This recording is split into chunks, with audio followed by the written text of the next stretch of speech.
ये सब क्या हो रहा है दुर्गा? तुम सब सुन रहे हो या नहीं? भाभी माँ, वो वो क्या हो रहा है? तुम दोनों इस घर के बड़े हो और ये सब छोटी छोटी बातें मुझे ध्यान रखनी पड़ेगी। भाभी माँ, अब बिल्कुल चिंता मत कीजिए। अब अभी सफर से लौटिए, थक गई होंगी, जरा आराम कर लीजिए, सब ठीक हो जाएगा। क्या ठीक हो जाएगा? जिस घर के बच्चे ऊंची आवाज में बोलने लगे तो उस घर का आराम हराम हो जाता है।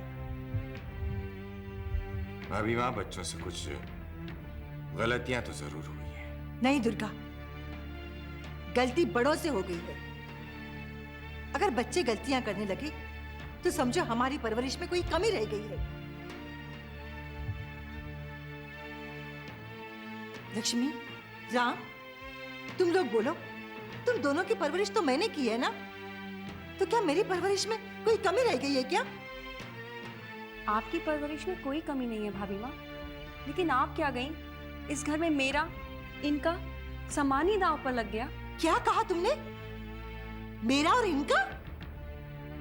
इस घर में हमेशा हमारी बात हुआ करती थी, ये मेरा और इनका कब से शुरू हो गया? भाभी माँ, दरअसल वो मुझे कोई सफाई नहीं सुननी है।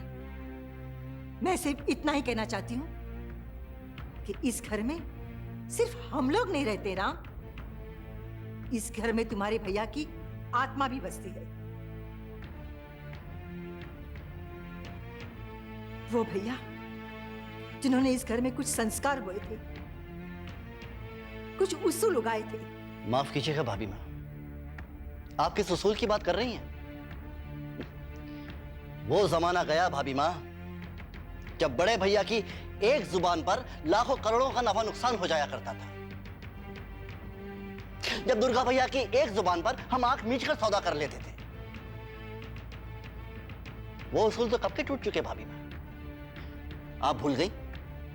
प्रांजल के फ्लैट के लिए सोमानी बिल्डर्स ने पहली बार अपने उसूलों को तोड़ा था जब साहनी साहब का टोकन लौटाया गया था। फिर कहां रहे उसूल? मैं आपका दिल दुखाना नहीं चाहता भाभी मां, लेकिन सच तो सच है ना। राहुल, तुम भी अपना सच बता दो।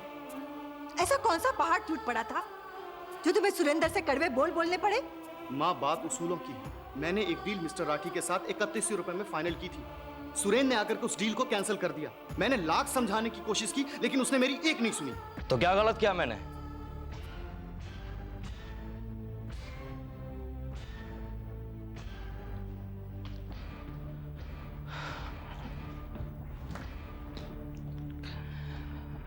भाभी माँ, मैंने 3100 रुपए की डील 3600 रुपए में फाइनल की है। मैंने फायदा किया है, नुकसान नहीं। ये तुमने गलत किया सुरेंद्र।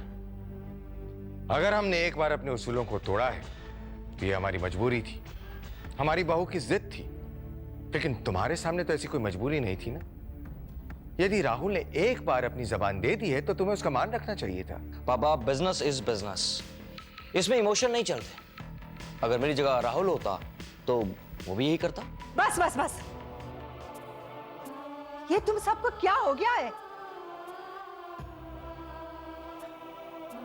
अरे तुम सब मेरा ईमान नहीं रख रहे हो तो आपस में तुमसे मैं क्या उम्मीद रखूं? क्या इसी दिन के लिए तुम्हारे भैया ने ये मंदिर बनाया था कि एक दिन इसकी जोत घर को ही जला डाले? तुम सब लोग बड़े हो गए हो, जाहिर है तुम सब में आपस में मतभेद तो होगा ही, लेकिन तुम सबको ये किसने कहा कि दिलों में भी मतभेद कर लो, मेरी वर्षों की तपस्या पर पानी फेर लो? मैं किसी एक को दोष नहीं